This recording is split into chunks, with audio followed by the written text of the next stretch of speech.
ओम शांति। आज सुनते हैं 3 दिसंबर 79 के अव्यक्त बाप दादा के मधुर महावाक्य। आज की अव्यक्त वाणी का टाइटल है विश्व कल्याणकारी ही विश्व का मालिक बन सकता है। आज की अव्यक्त मुरली में बाप के संकल्प, बोल, कर्म एवं नैनो में क्या रहता है, फिर बाबा ने साइंस की शक्ति क्या करती और साइलेंस की शक्ति क्या करती, और एक और बाबा ने साइलेंस की शक्ति के विचित्र प्रमाण कब देखेंगे। और लास्टली बाबा कहते बिजी रखो बिजी रखो, तो अपने को बिजी कौन रख पाएंगे। तो आओ सुनते हैं 3 दिसंबर 79 की मुरली, विश्व कल्याणकारी ही विश्व का मालिक बन सकता है। बाप दादा सर्व विश्व कल्याणकारी बच्चों को देख हर्षित होते हैं।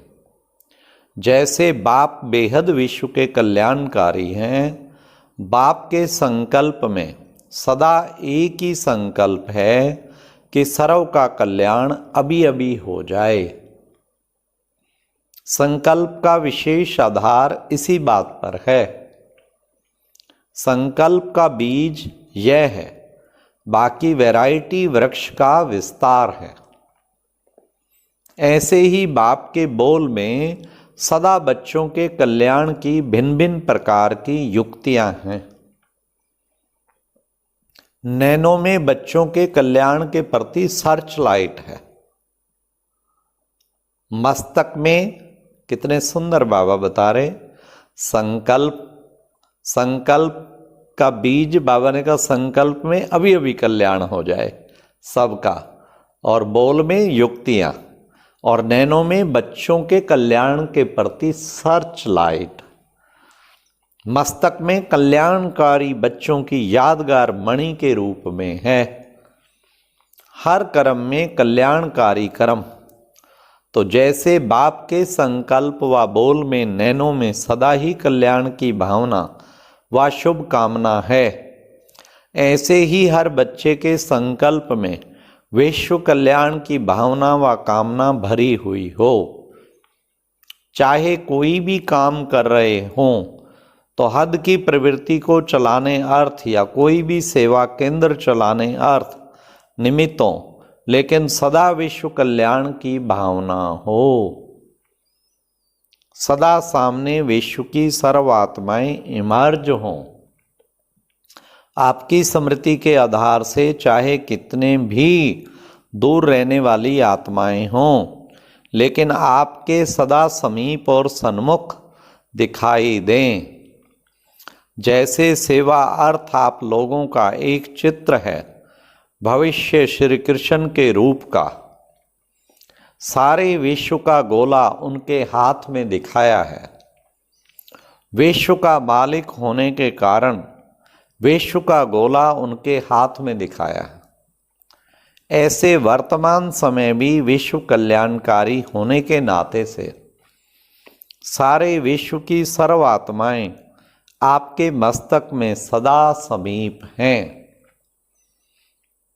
यहाँ बैठे भी चाहे कोई अमेरिका में या कितनी भी दूर रहने वाली आत्मा हो, सेकंड में उस आत्मा को अपनी श्रेष्ठ भावना व श्रेष्ठ कामना के आधार से शांति व शक्ति की रेंज दे सकते हो। ऐसे मास्टर ज्ञान सूर्य विश्व को कल्याण की रोशनी दे सकते हो।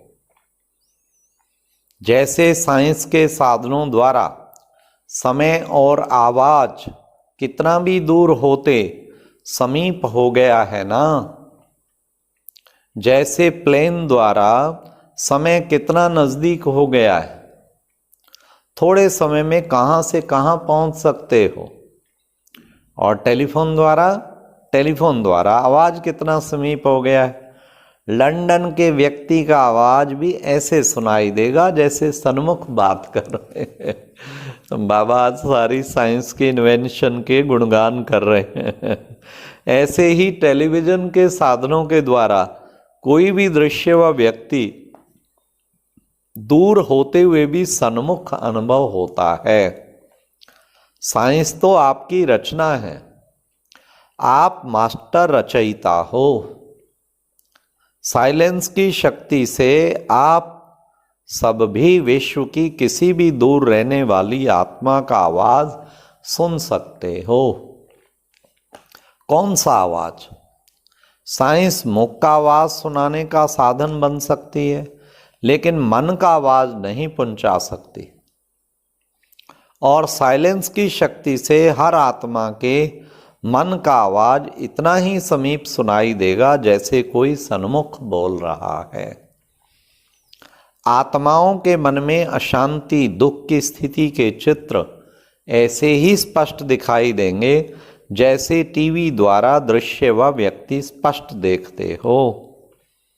जैसे इन साधनों का कनेक्शन जोड़ा, स्विच ऑन किया और स्पष्ट दिखाई और सुनाई देता है, ऐसे ही बाप से कनेक्शन जोड़ा, श्रेष्ठ भावना और कामना का स्विच ऑन किया तो दूर की आत्माओं को भी समीप अनुभव करेंगे। इसको कहा जाता है विश्व कल्याणकारी। ऐसी स्थिति को बनाने के लिए विशेष कौन सा साधन अपनाना पड़े? विशेष कौन सा साधन अपनाना पड़े?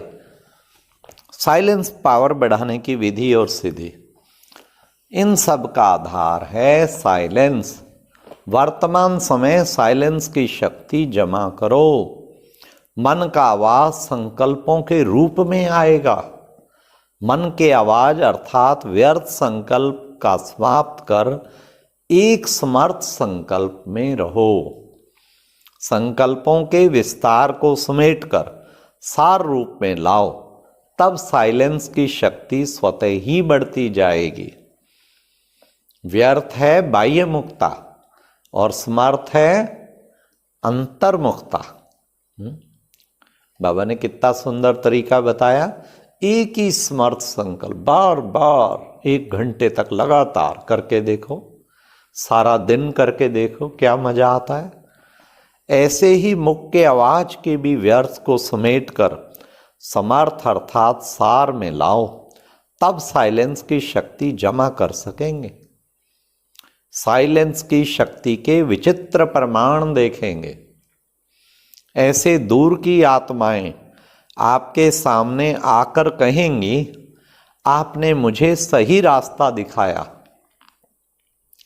आपने मुझे ठिकाने का इशारा दिया, आपने मुझे बुलाया और मैं पहुंच गया।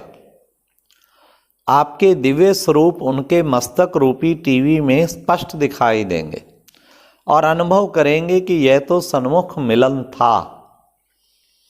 इतना स्पष्ट अनुभव करेंगे, इतनी साइलेंस की शक्ति रूहानी रंगत दिखाएगी। जैसे शुरू में भी दूर बैठे हुए ब्रह्मा बाप के स्वरूप को स्पष्ट देखते इशारा मिलता था कि स्थान पर पहुंचे, ऐसे ही अंत में आप सब विशेष विश्व कल्याणकारी आत्माओं का ऐसा ही विचित्र पार्ट चलना है। इसके लिए आत्मा को सर्व बंधनों से मुक्त स्वतंत्र होना चाहिए। जो जब चाहे, जहाँ चाहे, जो शक्ति चाहे उससे कार्य कर सकें। टीचर्स का महत्व तब है जब सदा मन वाणी कर्म संपर्क में महानता दिखाएं, क्योंकि टीचर्स को महान बनने का साधन मिले हुए हैं।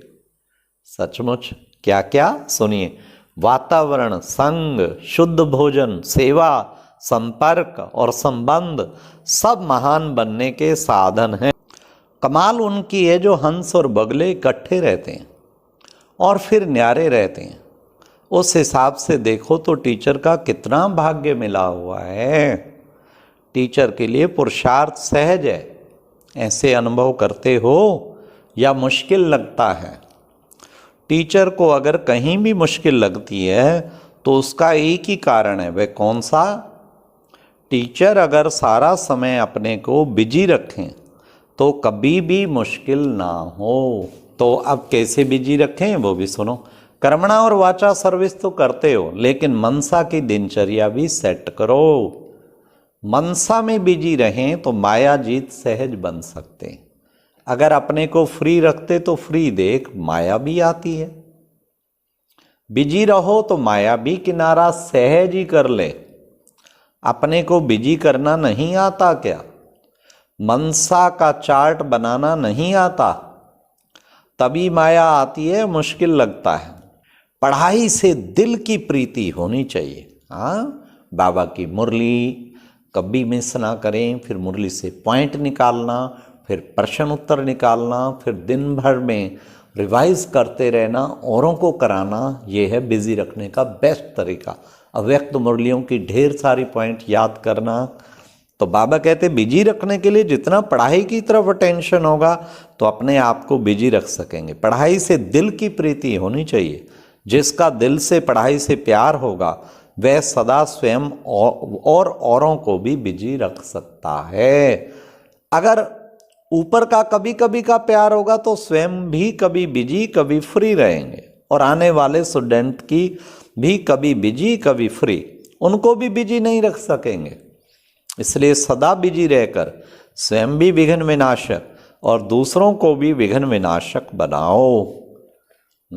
फिर बाबा ने कहा प्लानिंग बुद्धि बनो। पहले स्वयं का प्लान, फिर सेवा का। प्लानिंग बुद्धि सदा बिजी रहेंगे। डायरेक्शन पर चलने वाली बुद्धि कभी फ्री तो कभी बिजी रहेगी। बाबा का डायरेक्शन ही मिला हुआ है। प्लानिंग बुद्धि बनो, सबका और औरों का प्लान बनाओ। ऐसे प्लानिंग बुद्धि हो या बना बनाया प्लान मिलेगा तो करेंगे। पहले स्वयं के टीचर फिर औरों के। टीचर स्टूडेंट को प्लान बना कर देती है। ऐसे सदा समर्थ, सदा एक श्रेष्ठ संकल्प और श्रेष्ठ स्थिति में स्थित रहने वाले, बाप समान सदा विश्व कल्याणकारी, सदा एक ही लगन में मगन रहने वाले ऐसे श्रेष्ठ आत्माओं को बाप दादा का याद प्यार और नमस्ते। कैसे बिजी रखें? पढ़ाई का टेंशन, खूब पढ़ाई का टेंशन और प्लानिंग बुद्धि, दो चीज़ें बाबा ने इतनी अच्छी बताई। इनके आज से जीवन में ऐसा धारण कर लें, कभी भी हम अपने को फ्री ना छोड़ें। और खासकर आज बाबा ने जो पढ़ाई का बताया ना, रोजाना मुरली से योग की पॉइंट अलग, सेवा की अलग, ज्ञान की अलग, धारणा की अलग, वो जरूर निकालो। और दिन में कम से कम 5 आत्माओं को शेयर करो। ये प्लान मैं एक देता हूँ और आप अपने और प्लान बनाना। ओम। और अब यह एक बहुत अच्छी वीडियो भी जरूर देखें।